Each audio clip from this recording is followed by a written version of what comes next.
Hey guys, welcome back to my channel. So, trigger warning, this is going to be a Scientology video. So, if you find any of my opinions on this religion triggering, go ahead and click off this video.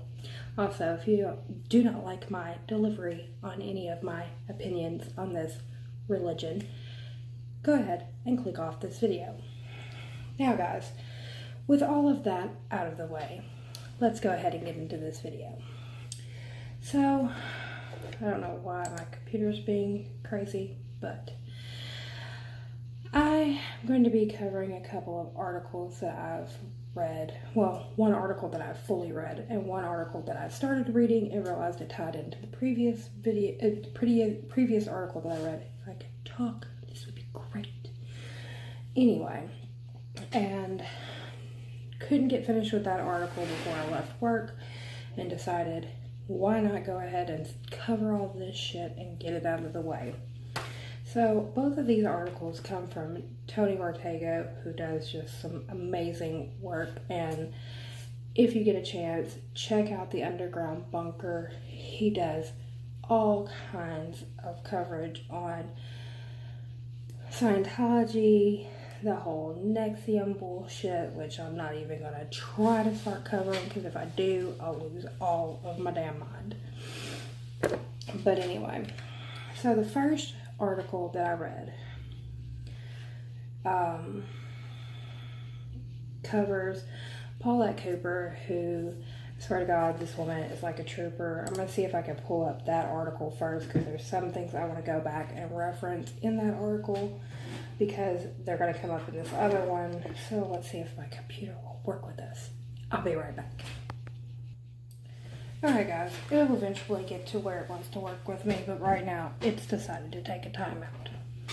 Anyway, so the article was entitled Paulette Cooper's Scandal of Scientology, the book that made Miss Lovely a target.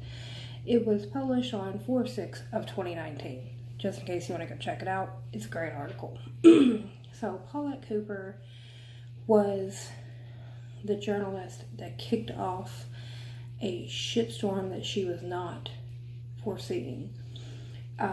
She worked for the New York Magazine as a writer. She was 28 years old when her book came out on 6/1 of 71.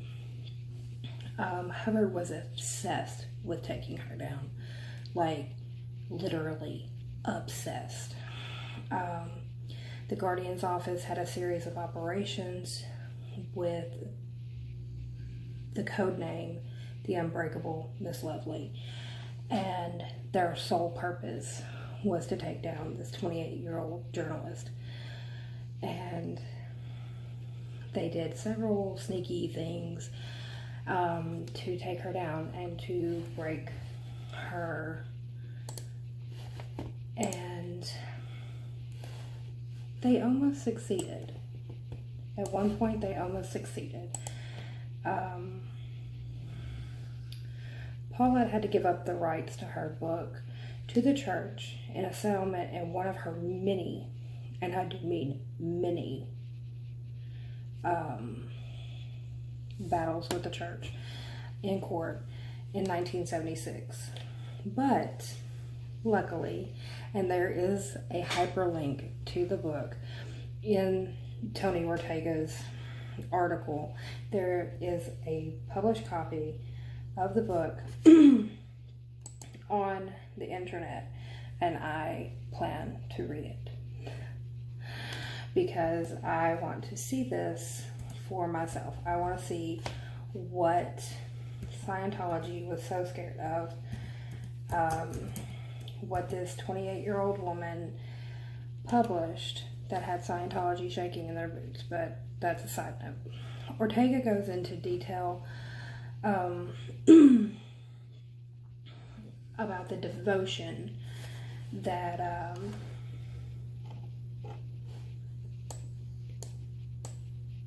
Scientologists had for L. Ron Hubbard. Well, and they still do. Every org has a dedicated office to L. Ron Hubbard. There's also the numerous pictures and posters and statues of him everywhere, but there's a dedicated space that is L. Ron Hubbard's office in every org on the face of the planet. Then he moves on into the Scientology has their own words and acronyms that remove them from the real world and make them into their own fictional kind of separatist movement. And that's another reason why, what's my hair doing? That's another reason why people say so much that they're a cult. Anything that removes you from a normal conversation with a group of people makes it even more of a cult-like mentality.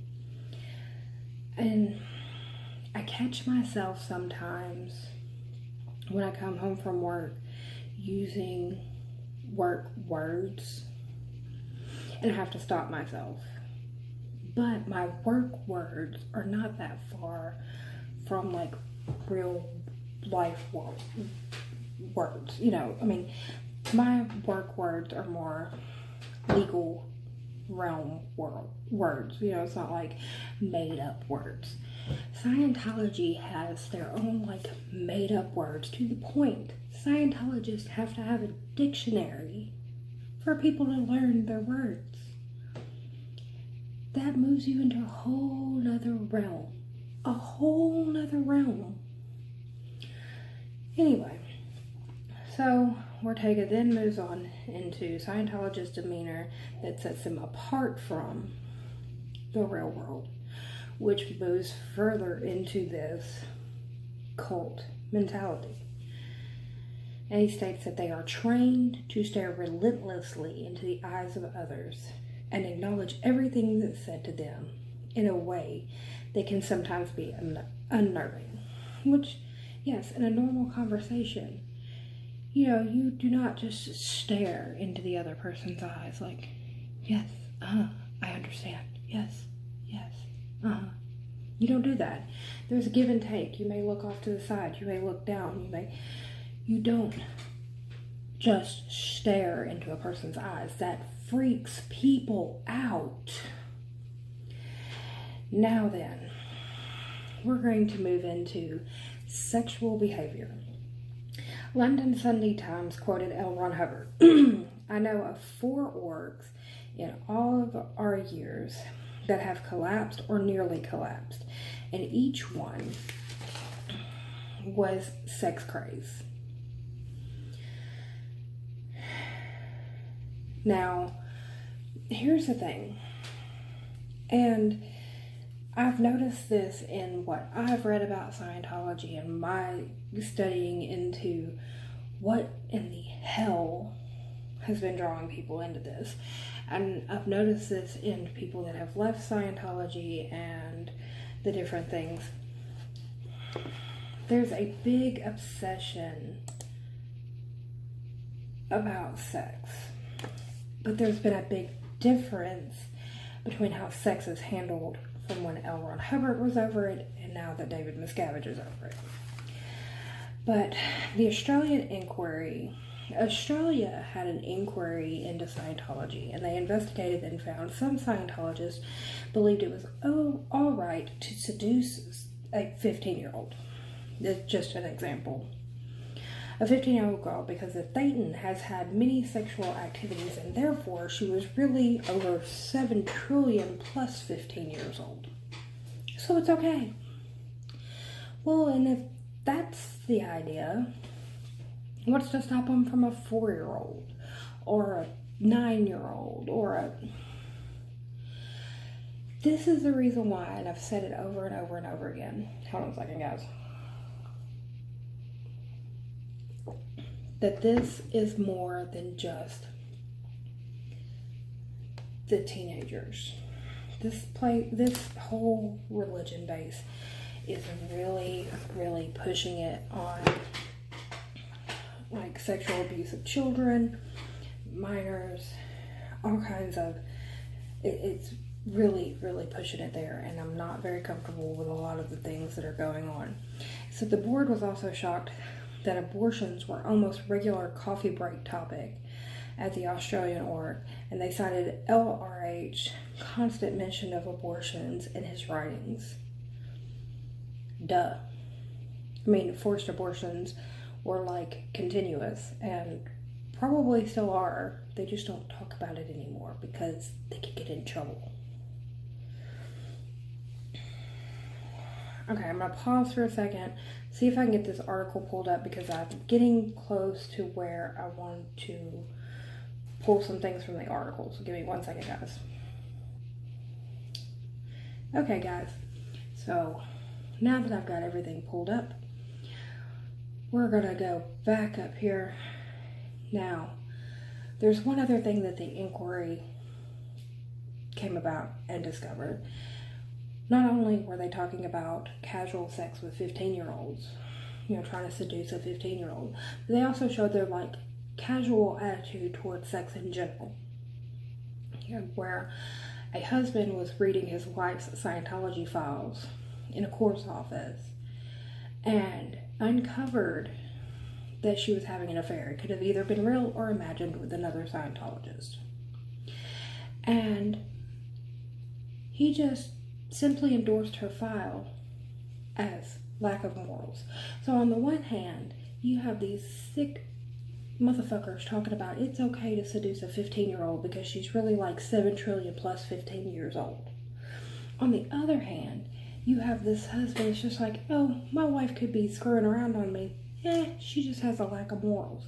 My husband would have lost his damn mind. And on the other hand, these other sick fucks need to be in jail.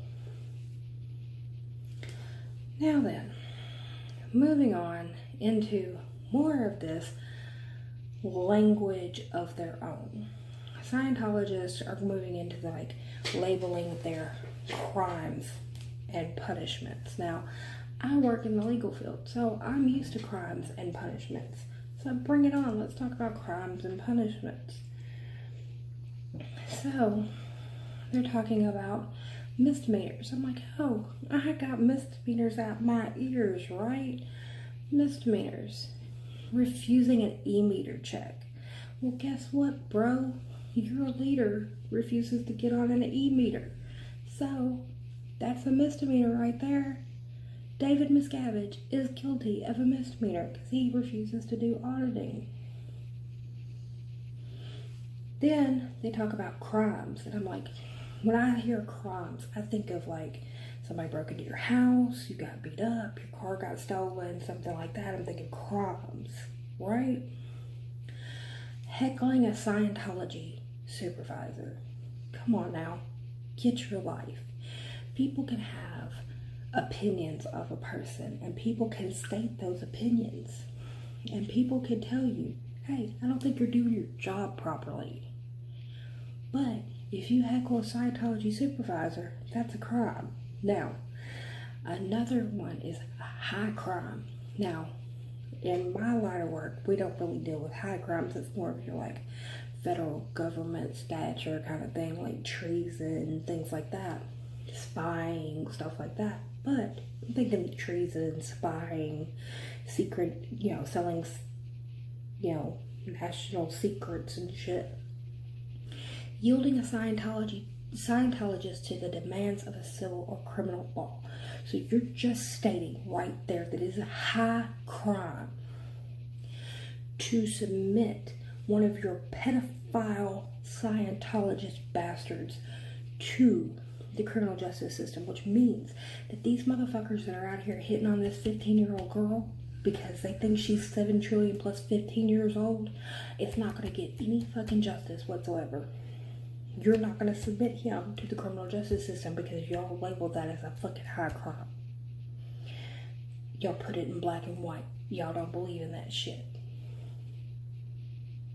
And then you're going to sit there and tell me that there's no pedophilia and there's no abuse of children going on? You can kiss my ass on that one. Plain and simple. So, moving on from there, they talk about the bulletin boards at some of these places have all of these it's where they kind of point people out, like tell people what they're supposed to do, like all staff wear deodorant, or don't watch this movie, or do this, do that. It's also kind of where they will post up people that have been labeled as suppressives, or somebody needs to pay a fine, or somebody paid their fine, or somebody did this, or you need to take this course, or it's kind of where they post like the punishments and infractions and that kind of stuff. It's like the public forum for crimes and punishments, and it's kind of their way of like scarlet lettering your ass, because you're supposed to read the board. When you come into the org, you're supposed to read the board. So their way of blacklisting you or making sure that you're ostracized is by putting it on the board. Instead of making you physically wear a scarlet letter, they put it on the board. So each crime has its own kind of punishment that goes along with it. And so they're all listed, everything's kind of put up on the board or whatever. And everything kind of goes with like their different things. And I'm going to look into these like different kinds of levels of punishment. I'm going to see if I can find an article on those so I can cover those later, because they don't list them all here, so I don't want to really get into that. But I'm going to go down to this other part. So Alex Mitchell of the London Sunday Times uncovered the dungeon in the basement of Scientology, Queen Street in London. This is where Scientologists who were found to have wronged Scientology were locked in a tiny room for several days and fed bread, butter, and water. So, they actually had a physical prison room in an org in London where they locked people in the room as a punishment. Does this sound like a fucking religion to you?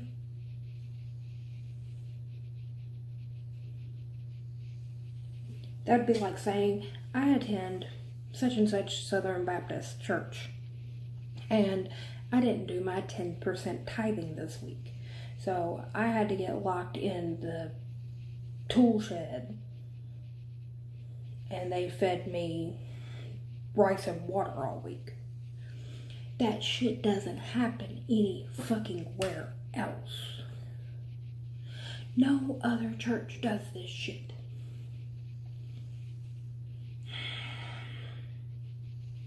One Scientologist even told the reporter of being locked in there for 2 days. I signed an order saying I would observe all regulations of the org, but they weren't satisfied. I was told I would have to pay a £6 an hour course, which evens out to about $14 an hour course, to improve my ethics. He said I couldn't take it anymore, so I quit.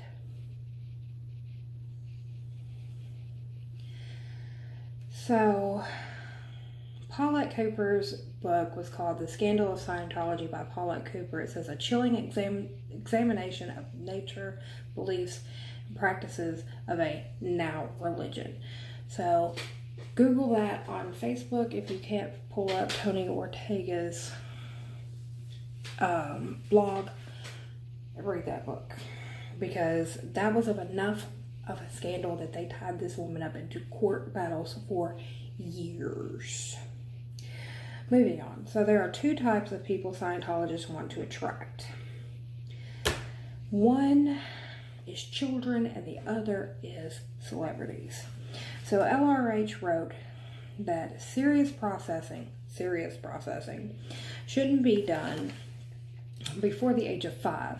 Extensive processing except in very unusual circumstances, shouldn't be done before the age of 8, and no child should be forced to the prenatal area until he was 12. But, you know, this is Scientology, so that shit doesn't work out the way it's supposed to. The youngest Scientology clear right now is said to be 11. Scientologists have reported processing an 18-month-old child, and a baby was just a few days old is said to have experienced processing with lie down, thank you, repeatedly. But this is the kicker. So Hubbard has a whole lot of opinions on everything, every aspect of your life. Like, he believes he has the answers to all of the areas of your life. So Hubbard believes it's none of the parent's business if a child destroys his property. And in child Dianetics, he states, care for the child, ? Nonsense. He's probably got a better grasp of immediate situations than you have. Only when he's almost psychotic with aberrations will a child be accident prone. So you just want a child to run wild, destroy everything. He even gives an example in here of, so he tears up his shirt, wrecks his bed, breaks his fire engine. It's none of your business. Bullshit. I paid fucking money for that shit. He's gonna learn how to fucking act, or I'm gonna beat his goddamn ass. I'm one of those parents. I raised my kid like I was. My kid acts a fool, I'm gonna tan that ass. I don't do this timeout shit. I don't do this put your fucking nose in the corner or sit on the fucking timeout chair. No. I'm going to tan your ass. You're going to sit the fuck down. You're going to learn how to fucking behave. And that's the reason why I have a 14-year-old that knows how to fucking act in public. Knows how to pull his pants up like they're supposed to be. And also is thinking about becoming a police officer when he grows up. Instead of running around here with his pants half down off his ass, waving a fucking gun around thinking he's fucking thug. But I digress. Hubbard also believed only extreme circumstances would turn a child into a pervert. Now this is where I about lost my shit today, okay? So I was reading this and I almost lost all of my mind. So he said Hubbard also believes that it is pretty difficult to make a child grow up to be a pervert. And he described, and his description of what can lead to perversions is an example of Hubbard's amazing imagination and facility of cataloging a variety of unbelievable tortures. So here's what Hubbard believes would turn a kid into a pervert. Kicking a baby's head in, running him over with a steamroller, cutting him in half with a rusty knife, boiling him in Lysol, and all the while with crazy people screaming the most horrifying and unprintable things at him. No.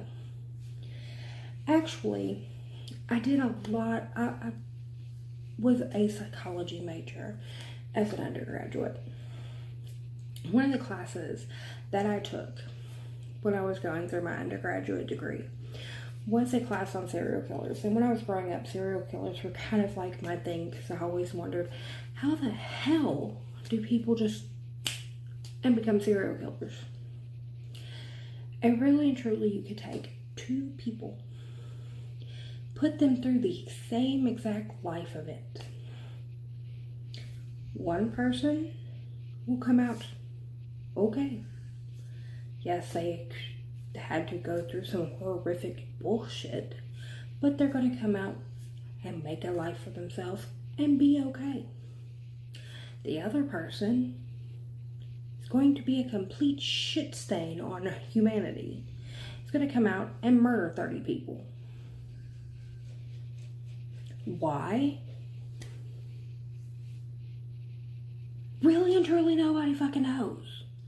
But that is really and truly how things go. And my ring light is dying, so it's a great day. But that is really and truly like what Hubbard just believes, that, you know, children are just perfect. They're not. Hubbard's attitudes only change in one area. If a child did not want Scientology auditing, then he believes that you coax them into small sessions and then gradually lengthen the sessions over time. That is how you rear your children, which is the complete opposite of what you just got finished saying. But if you read any of Hubbard's stuff, that's constantly what he does. He constantly says one thing, but if you read it long enough, he'll go right back around and he'll say the exact opposite here in a minute. Anyway, moving on. So, Scientologists believe that their methods are the best for children and have made attempts to have them taught in schools. Now, this absolutely disgusted me and pissed me the hell off. So, Hubbard believes that teachers and children should have e-meter sessions daily for daily mental activities. And Hubbard even had a hypothetical case about a teenage girl. So, I'm going to read this to you. A teenage girl shows up in a Hubbard Guidance Center, or an HGC, who has been beaten and raped by teenage boys at high school and withholding it since. Audit it out. Get parents to okay investigation. Call in press. Release story of vice and crime at local high school with the org doing the investigation. On subsequent days, criticize laxity of police. Criticize principal. Finally, take more teenage sex cases. Just day by day, deal off a new action to the press. String the story out, take an action. Hold a press conference, put students on meters, put teachers on meters, get parents to sue. Finally, advise schools, hire a permanent mental consultant to give daily mental exercises to teenage monsters. Then wrap it up and skip it. You've made something evil become something good attained. Scientology in school. Not help for the rape victims. The good thing is Scientology is now in the schools. Who gives a flying fuck? At the end of this piece, he gave Scientologists another exercise to do. Do a story design and calendar for Scientology ministers. Demand FDA proof sterility pills aren't sex stimulants. So then he goes into this other case, and this is another one that just pissed me all the way off, where it talks about Scientology did get into schools in England in the 1960s. And it deals with Miss Sheila Hode, who owned the East Grinstead Anston House Prep School. And this is for kids that were 3.5 years old to 11. And talked about an American Scientologist, Dr. Thompson, who lived in an apartment that was adjoining the school. And he gave her a book called Creative Learning, a Scientology Experiment in Schools. So she started using that in the schools, and everything went fine until she got to these dying exercises. Now, why the hell you would do this on kids that are 3.5 to motherfucking 11, and why the hell this woman thought this was a good idea, I do not know. But this one 9-year-old girl got super depressed.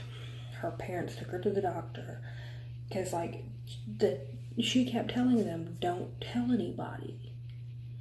So this 9-year-old girl was, like, super depressed, and she wouldn't tell her mom what was going on. So she goes to the doctor, and she whispers what's going on to the doctor, so the doctor tells the mom.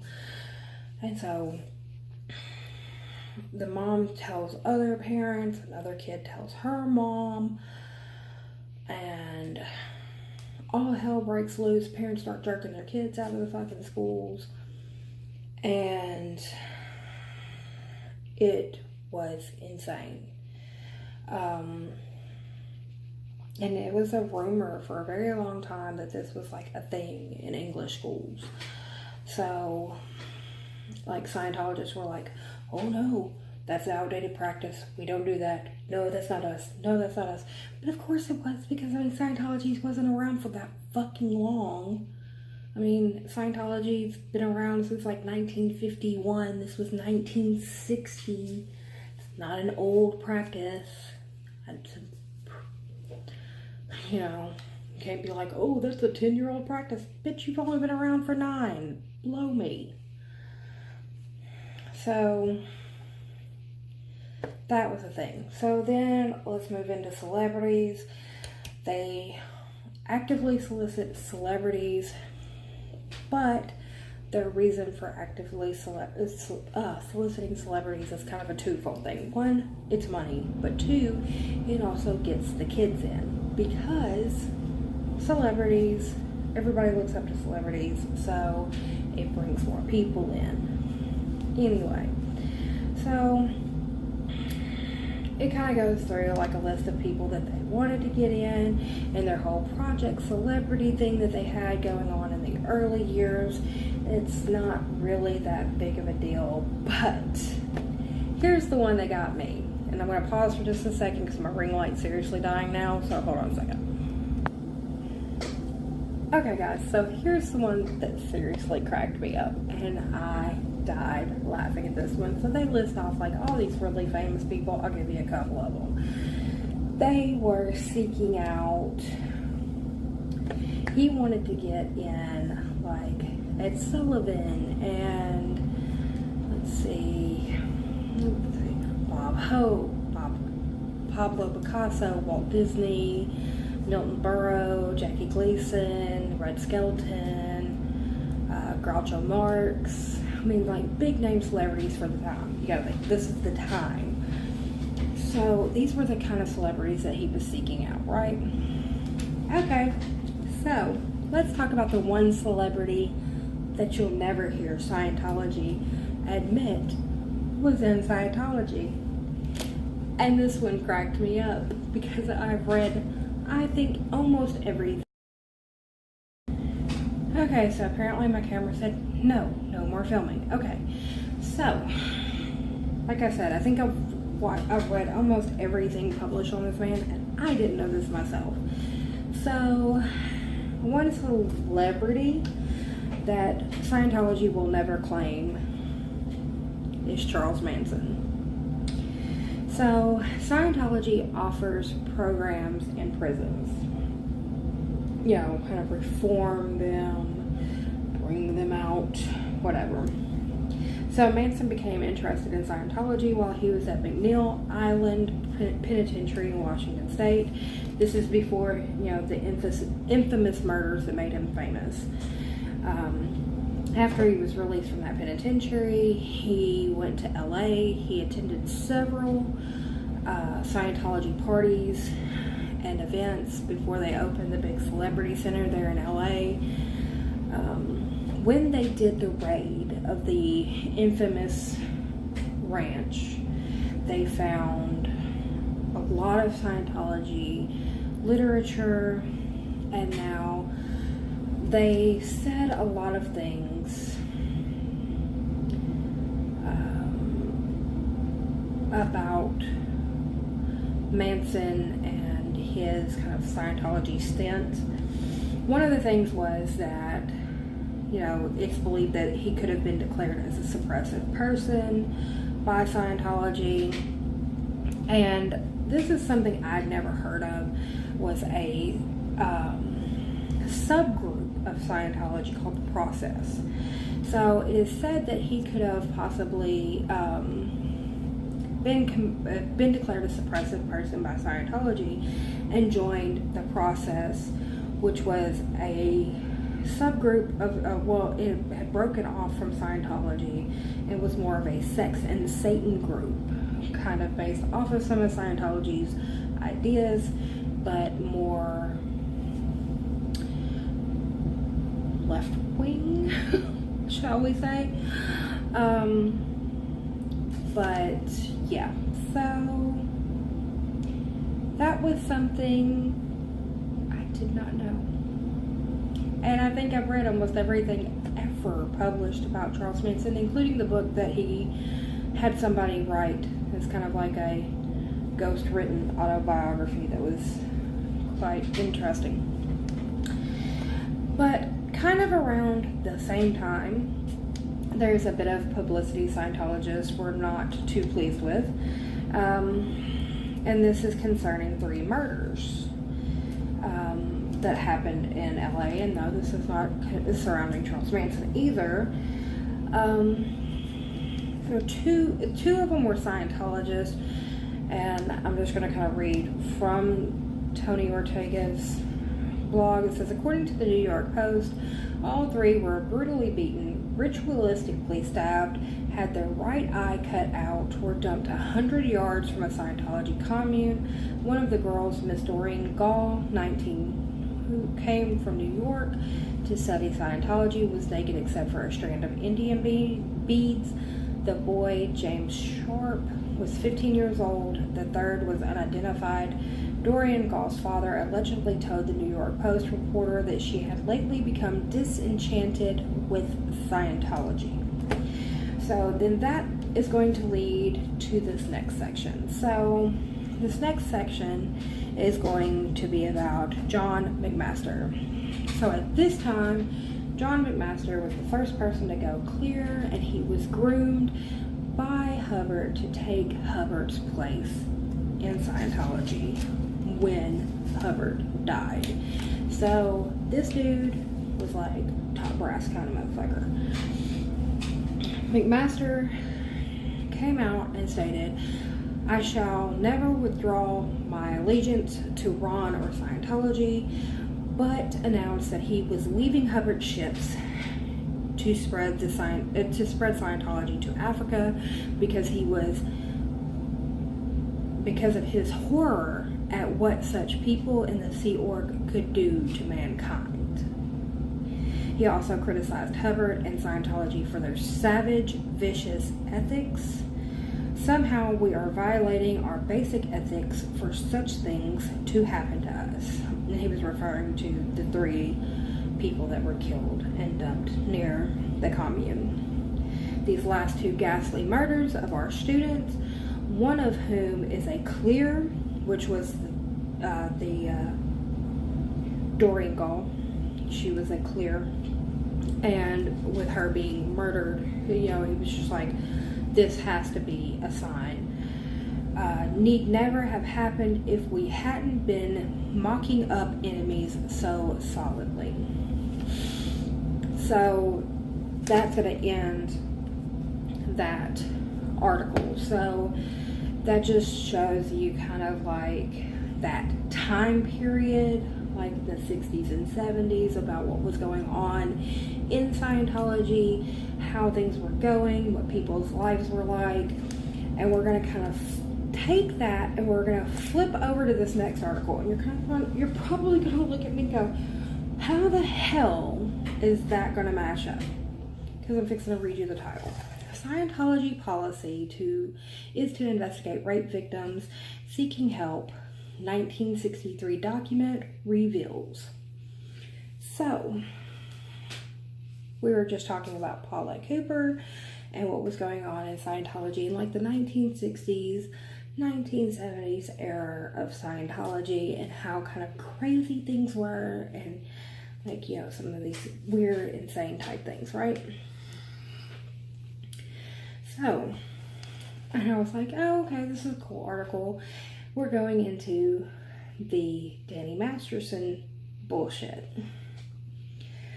And so, yeah, the very top of this goes directly to that teenage girl showing up to the HGC Center that I read from the previous article. So, in this, Ortega advised that he did some digging and uncovered that this wisdom came from the Green Volumes, which are a collection of Hubbard's policies on the management and administration. These are also found in Hubbard's Communication Office policy letters that were dated August 14th, 1963, and they do this like AD 13 thing that's supposed to like be 1963. Anyway, it's bullshit, whatever. So, how does this tie into the Danny Masterson shit? Well, this is how. All of these policy letters and procedures are becoming a big part of the Danny Masterson case because copies of these policies and procedures are being sent to the police and the prosecutor's office, and they are becoming a part of the Danny Masterson trial. And at least one of the victims has been subjected to $15,000 worth of auditing, Scientology auditing, that she had to pay for to see what she had done in a past life that would make her be a victim in her current life. So let's blame the victim for her being raped by this monster. That's a great plan. Other victims have been harassed by Scientologists. So again, we're going back to Scientology attacking the people that are pointing things out about them. So we're going into Hubbard Communications office. This is when he was living in St. Hill Manor in East Grinstead, Sussex. This is August the 14th of 1963, and this is titled Scientology 5 Press Policies. And I haven't read all of this, so we're just gonna fly to the seat of our pants. It says, we do not care if Scientologists communicate to the press, but if they do, there are certain points to keep in mind.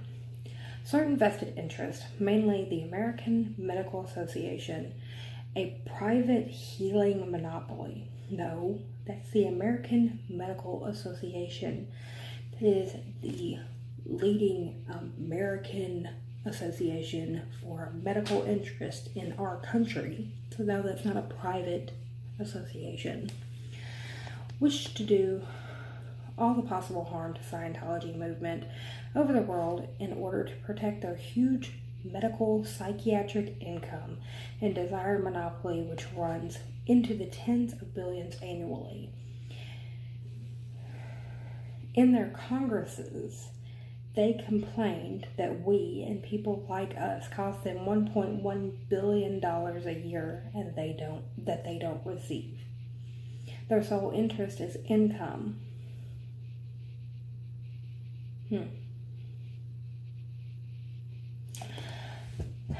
I don't see how Scientology is costing the American Medical Association $1.1 billion a year when you're pretty much nothing at this point. But I digress. Let's see. Almost all of our bad publicity and attacks are authored by two men, one named Keaton, an AMA pressman, and the other named Field, the head of investigation. He put it in quotations. I'm just quotating what he quoted. These men flood bad tales about Scientology into press magazines, radio, and TV. Their sole interest is a medical psychiatric monopoly for the AMA. They blind the public to the fact that the crimes of psychiatry are medical crimes, not crimes of mental healing. The medical psychiatrist is a very small part of the world of psychiatry. They want it all for physical medicine. That doesn't make any sense. See, I don't care whether anyone thinks this should be or thinks this isn't right. It isn't. It's just fact, and we have the evidence in black and white. Okay.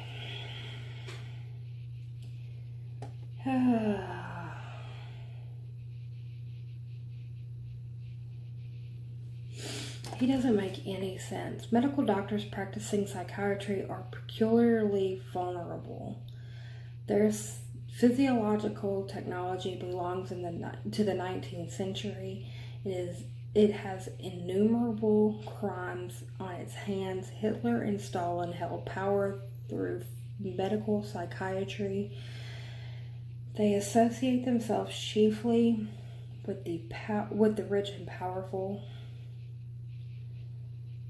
They therefore cannot stand up to a heavy attack further. Okay, he's giving me a headache. I don't know about you. Okay, here we go. The reporter, because that head is starting to drop.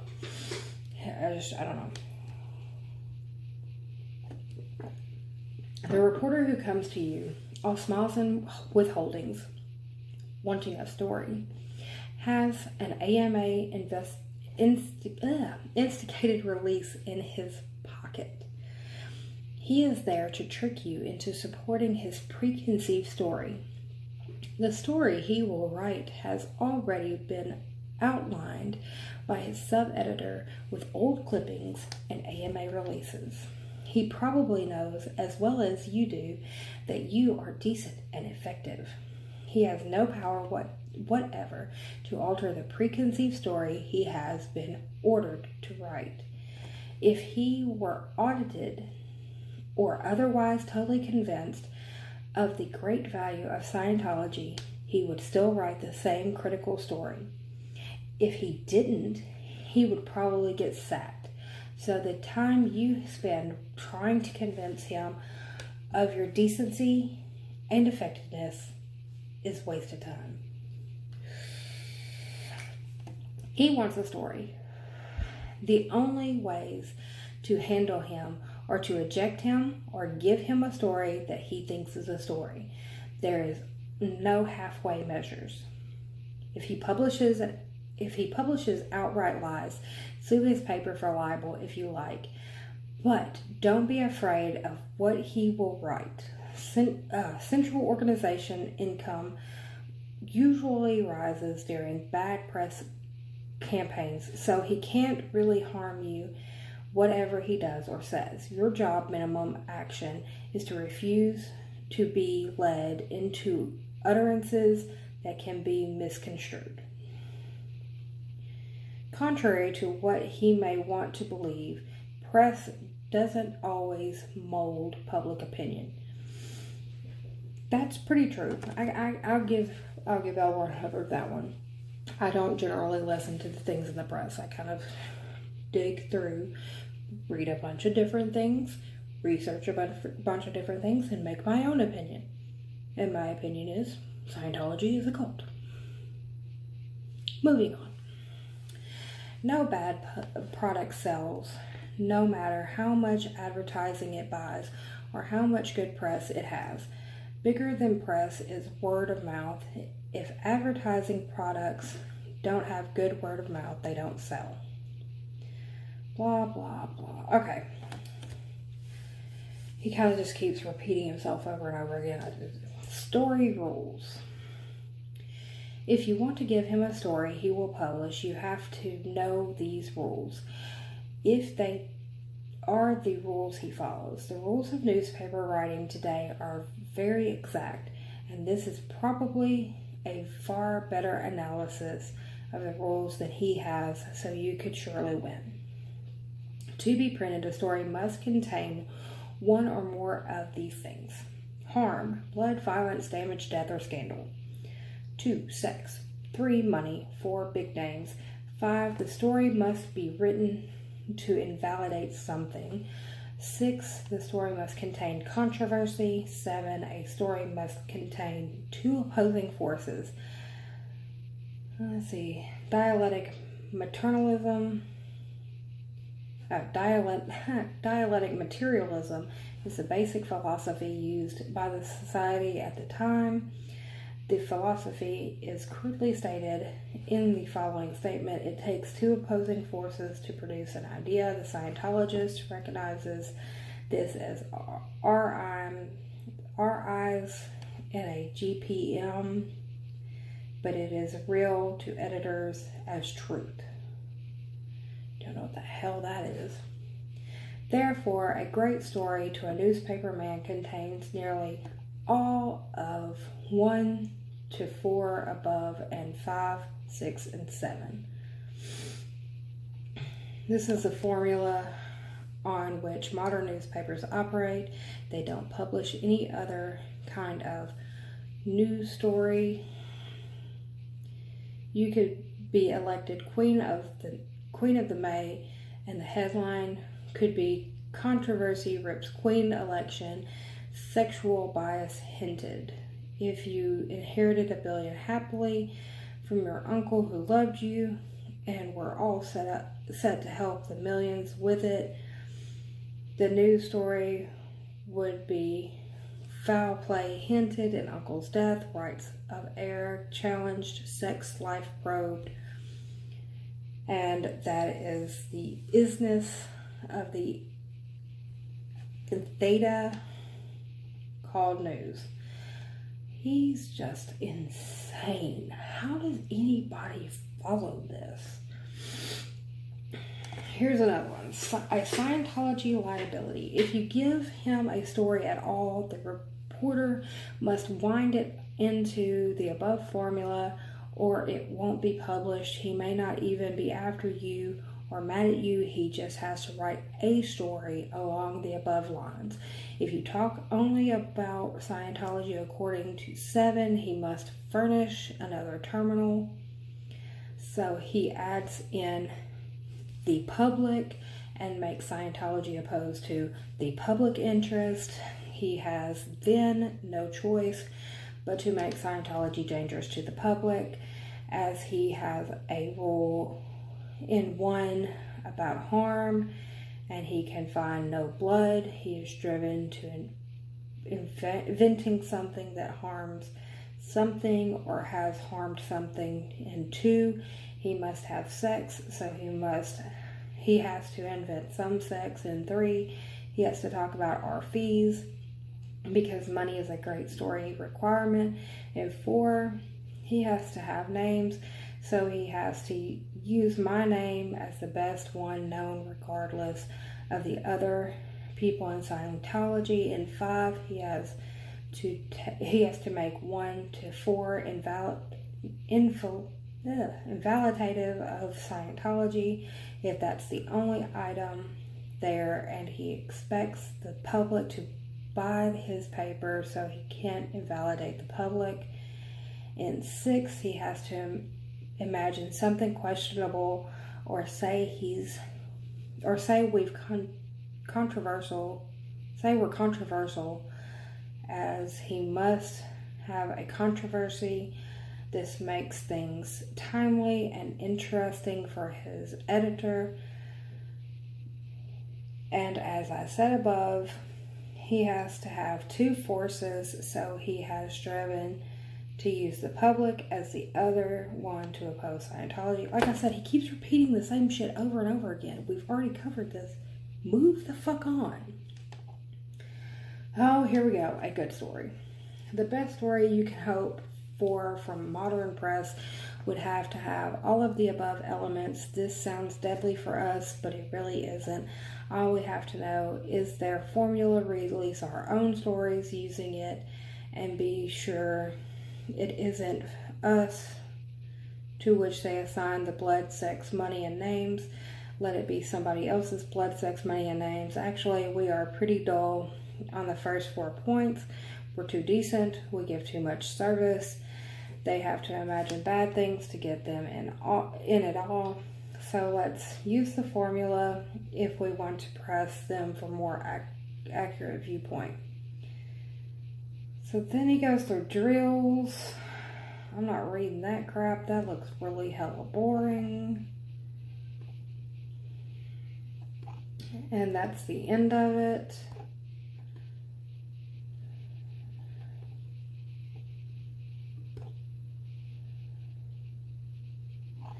Then they have the actual letter in his own writing. Okay, so that's how those two tie together.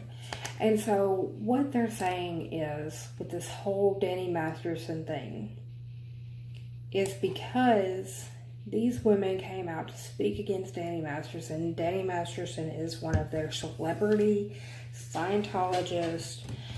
They are taking and trying to turn, they're taking this formula for news stories and they're turning it against these women. And that is how this document is being used. And that's what they're doing right now, is they're taking this document and they're turned it over to the prosecutor and to the police. And they're like, this is what Scientology is doing right now to these women. And this is what they're going to continue to do. And this is what they do to everybody that speaks out against Scientology. Just a hint for future reference. And they're also going back over, this girl, Tony Ortega wrote an article about this. It's called "Strange Days for a Woman Accusing Danny Masterson of Rape and Her Rocker Husband." This was written April 27th of 2018. But she had to go in for auditing, and all of this stuff and just craziness that she's had to go through because she came out and said, Danny Masterson raped me, and her dog died, and all this crazy shit has happened to her. And it's all because she spoke out about what happened to her because of Danny Masterson. And that's where I'm just going to leave this for now. Check out Tony Ortega's site, The Underground Bunker. He does some great articles. They're very in-depth. They're very full of details. And he does a great job. I love his articles. That was these two articles. One was on Danny Masterson and one was on Paulette Cooper. They are awesome. I've got several more articles that I've got to read and get to so that I can film them for you guys, but I will get them up for y'all soon. I'm trying to film more of these more often, but anyway guys, that's going to do it for this one. If you like this video, give it a thumbs up and subscribe, ring that bell.